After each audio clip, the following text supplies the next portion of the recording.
प्यारे बच्चों, स्वागत है आपका एनसीईआरटी एजुकेशन यूट्यूब चैनल में। आज हम एक्सरसाइज 3.4 का इंट्रोडक्शन करेंगे। इससे पहले मैंने 3.3, 3.2, 3.1 की वीडियो डाली हुई है। अगर आपने नहीं देखी हो तो 3.4 को करने से पहले प्लीज उन्हें देख लीजिएगा, तभी आपको ये आगे के समझ में आएंगे। चलिए स्टार्ट करते हैं 3.4। 3.4 में बच्चों सबसे पहले हम जानेंगे रोम्बस के बारे में। रोम्बस क्या होता है?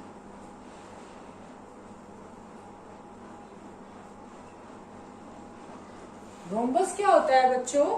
रोम्बस जैसे कि मैंने यहां एक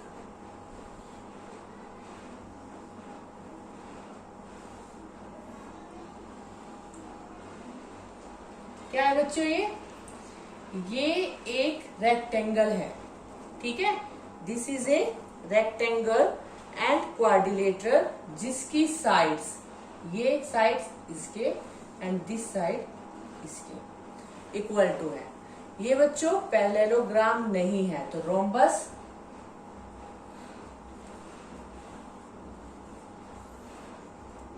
is not a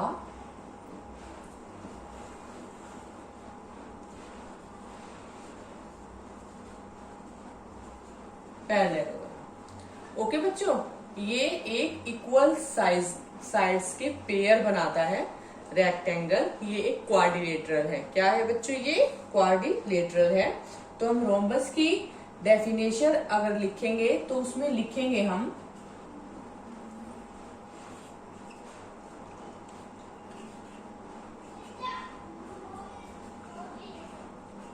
a rhombus is a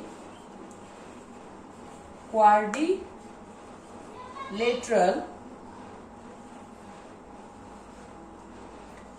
with sides of equal length। मतलब क्या है इसका? जो रोम्बस है वो एक तरह का क्या होता है बच्चों? क्वाड्रिलेटरल होता है with sides of equal length, जो इक्वल लेंथ्स के बराबर होती हैं जिसकी साइड्स। ओके, अब मैंने जो ये पिक्चर बनाई है यहाँ पर, इसकी दो साइड्स बराबर हैं। तो ये क्या है बच्चों? ये ओनली क्या है? काइट है। अगर मैं इसकी चारों साइड्स, जैसे स्क्वायर होता है ना, ऐसे अगर मैं इस क्वाड्रिलेटरल की चारों साइड्स इक्वल बना दूं तो ये क्या बन जाएगा बच्चों? This is a rhombus.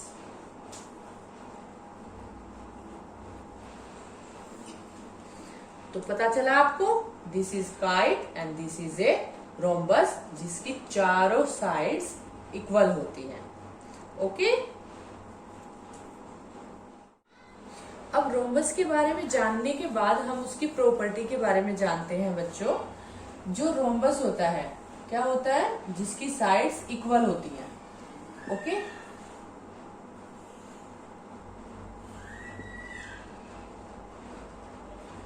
ये क्या है बच्चों? रोम्बस है, ठीक है। अब हमें पता है जो रोम्बस के डायगोनल्स होते हैं, इसकी प्रॉपर्टी क्या है? The diagonals of a rhombus are perpendicular bisectors of one another। ओके, जो रोम्बस के डायगोनल्स होते हैं, मैं यहां डायगोनल्स ड्रॉ कर देती हूँ पिक्चर्स में। तो जो ये रोम्बस के डायगोनल्स होते हैं बच्चों, अगर इसकी साइड्स इक्वल है तो जो डायगोनल्स होते हैं वो इक्वल पॉइंट्स पे बाइसेक्ट करते हैं और कितने डिग्री का एंगल बनाते हैं बच्चों, जहां पर वो बाइसेक्ट करते हैं 90 डिग्री का। Okay, this angle is 90 degree and ये वाली लेंथ इस लेंथ के इक्वल टू होती है, ये वाली लेंथ इस लेंथ के इक्वल टू होती है। तो हमारी प्रॉपर्टी क्या हुई, the diagonals of a rhombus are perpendicular bisect of one another. अब इसे समझने के लिए हम एक एग्जांपल का यूज करते हैं बच्चों। जैसे मान लो मैंने ये ड्रॉ किया है, इसका नाम दे देती हूं मैं RICE। ओके, एंड लेंथ दे देती हूं, this is x, this is 5, this is 12 and this is y। Okay, तो अगर हमें यहाँ x की वैल्यू निकालनी हो तो x किसके इक्वल टू आएगा बच्चों, x इक्वल टू 5 के, क्योंकि मैंने बताया ना आपको जो रोम्बस के डायगोनल्स है वो बाइसेक्ट करते हैं इक्वल पॉइंट पे करेंगे। x किसके इक्वल टू हो जाएगा 5 के और y किसके इक्वल टू हो जाएगा 12 के, y इक्वल टू 12। क्यों हो जाएगा, क्योंकि जो OR है वो OC के इक्वल टू है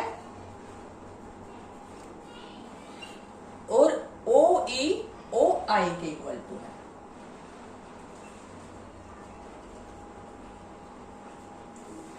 ओके बच्चों, समझ गए। अब हम चलते हैं नेक्स्ट पॉइंट पे।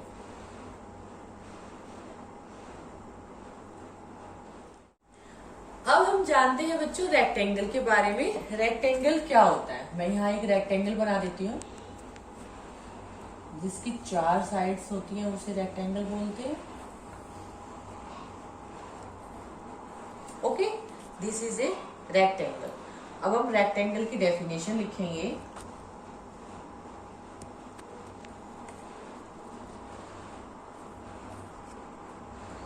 A rectangle is a parallelogram, okay, with equal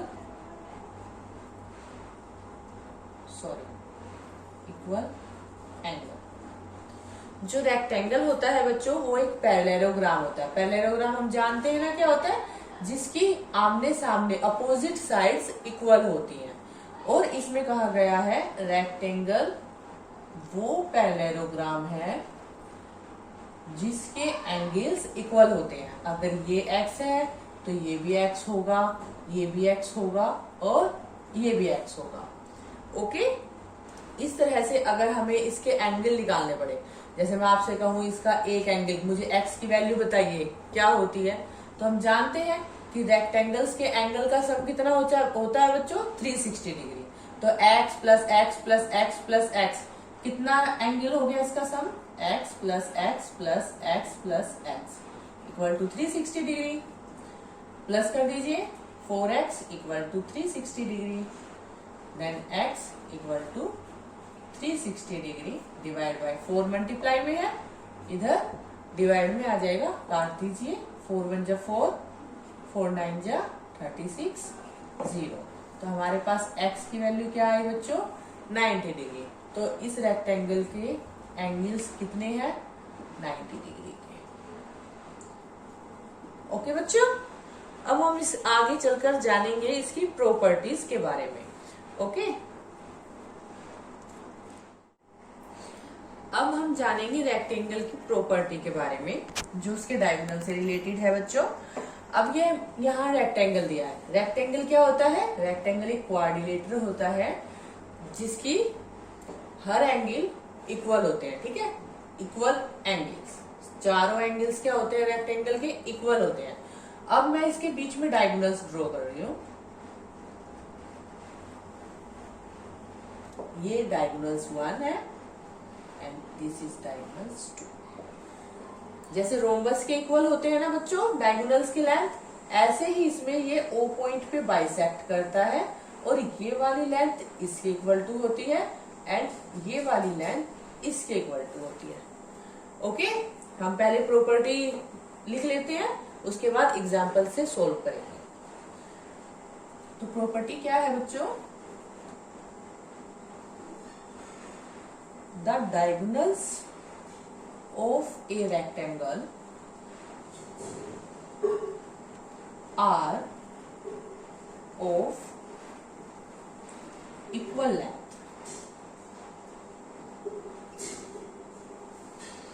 okay,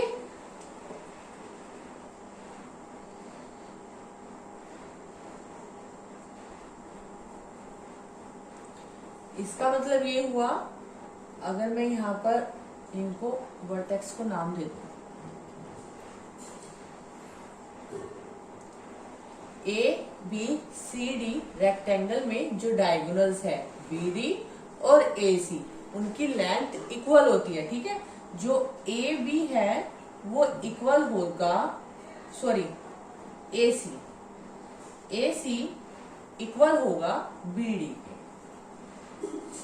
okay बच्चों, अगर मैं आपको एक एग्जांपल में एक सपोज करूं कि मान लो बी डी की लेंथ है 12, बी डी की लेंथ क्या है बच्चों? 12 है। ओके, तो मैं फाइंड आउट करने के लिए आपको कहती हूँ ए सी की लेंथ बताओ मुझे क्या होगी। तो आप इजीली बता सकते हो कि A C B D equal to A C equal to 12 centimetre. क्यों है? क्योंकि जो रेक्टेंगल के डायगोनल्स है एक दूसरे को बाइसेक्ट करते हैं और इक्वल लेंथ के होते हैं। अब मैं दूसरा एग्जांपल लेती हूं।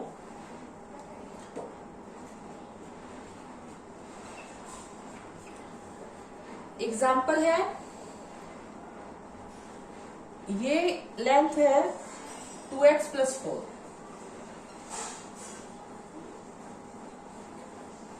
Okay, and this length is 3x plus 1।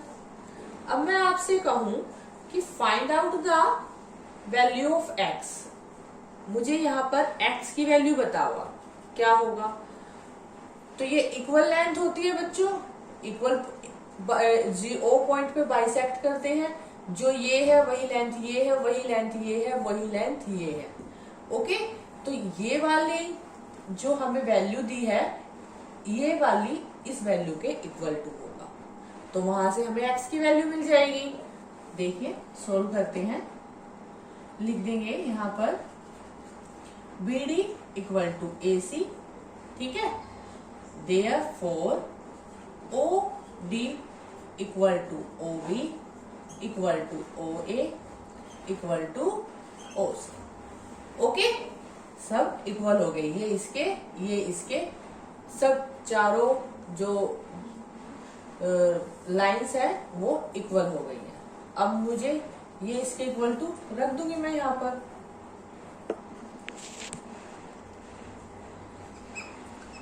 Three x plus 1 equal to 2x plus 4।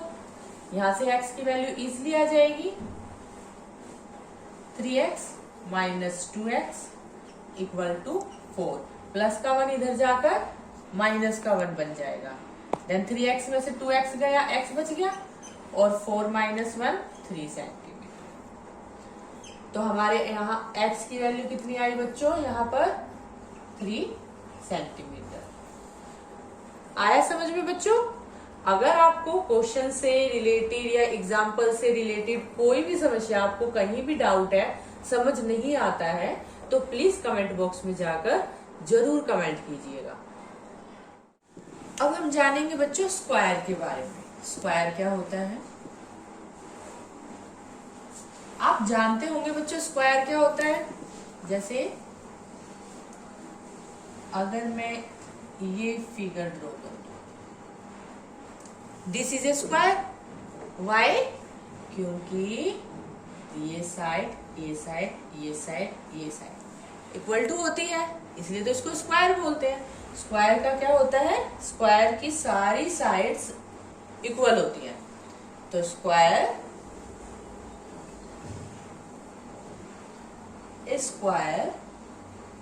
Is a rectangle. जो स्क्वायर है वो ऐसा रेक्टेंगल है बच्चों विथ इक्वल साइड, जिसकी चारों साइड्स इक्वल होती है। Okay,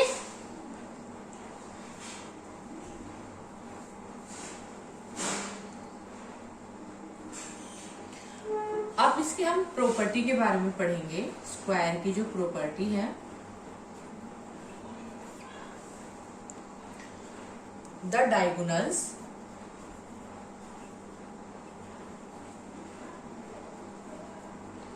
of a square are perpendicular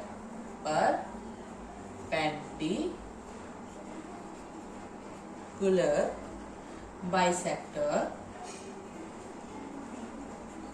of each other. मतलब क्या है बच्चों, मान ये स्क्वायर है,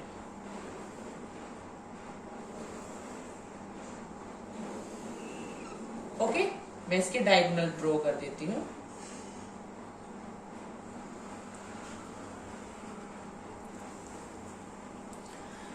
तो इसमें क्या कहा है प्रॉपर्टी में बच्चों, the diagonals of a square are perpendicular bisector of each other.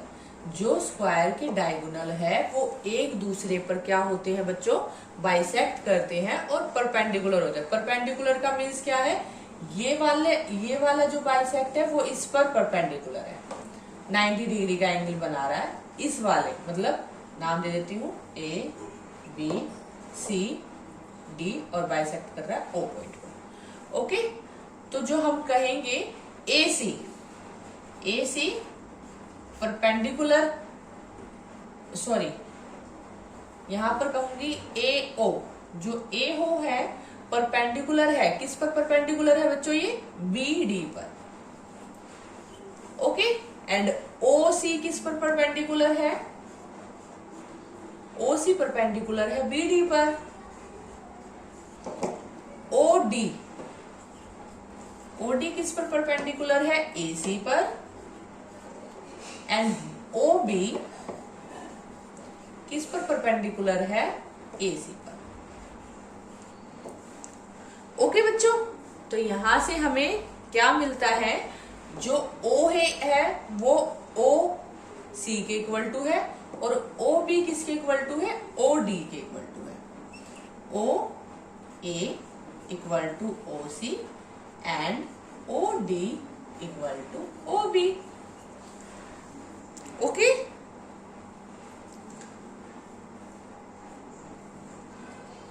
तो इसमें क्या है बच्चों, सारे एंगल्स का क्या बनेगा, एक लीनियर पेयर बनेगा, क्योंकि ये ई सारे एंगल्स की क्या, जैसे ये क्या है, ये एक पूरा क्या बनाएगा, लीनियर पेयर। पूरा एंगल जैसे ये 90 डिग्री है, then this is 90 degree and पूरा कितना बन जाएगा, 180 डिग्री। और 180 डिग्री को हम क्या कहते हैं बच्चों, लीनियर पेयर।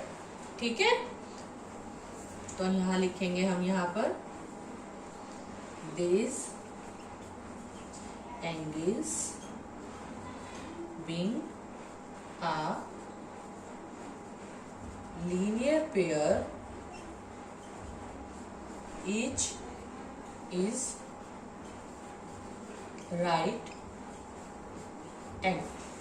ठीक है, each क्या है, राइट एंगल है, तो जो बाइसेक्ट है वो एक बाय डायगोनल्स क्या बनाएगा बच्चों, लीनियर पेयर बनाएगा। ओके,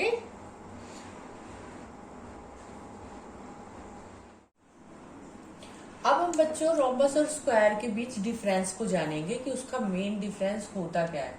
आपको कैसे पता चलेगा कि ये फिगर रोम्बस की है और ये फिगर स्क्वायर की है। तो बच्चों जो रोम्बस की फिगर होती है वो कुछ इस टाइप में होती है,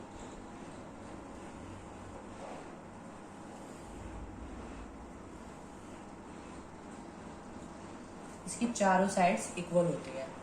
और लेकिन जो स्क्वायर की फिगर होती है बच्चों वो कैसी होती है, कुछ इस तरह की होती है।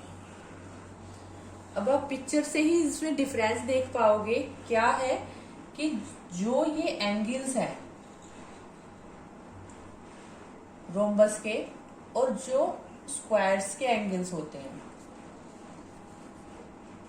वो क्या है, this is A right angles. Okay, लेकिन ये परपेंडिकुलर नहीं होते।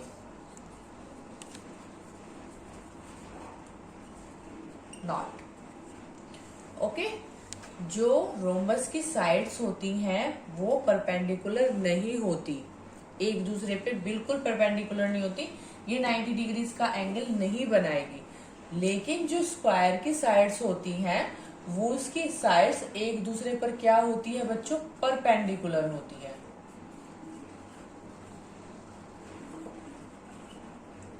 ओके, मेन डिफरेंस स्क्वायर में और रोम्बस में यही है, नहीं तो इसके भी 90 डिग्री में परपेंडिकुलर होते हैं डायगोनल्स, एंड इसके भी डायगोनल्स परपेंडिकुलर होते हैं ईच अदर। ओके, तो जो स्क्वायर की साइड्स है वो एक दूसरे पर क्या बनाती है, परपेंडिकुलर होती है और 90 डिग्री का एंगल बनाती है। लेकिन रोम्बस की साइड्स एक दूसरे पर बिल्कुल भी परपेंडिकुलर नहीं होती और 90 डिग्री का एंगल ड्रॉ नहीं करती है। ओके बच्चों, अगर आपको हमारी ये वीडियो पसंद आई हो तो लाइक, शेयर और कमेंट जरूर करें और हमारे चैनल को सब्सक्राइब जरूर करें ताकि आपको ये हमारी वीडियो की नोटिफिकेशन समय समय पर मिलती रहे। थैंक यू बच्चों, बाय बाय।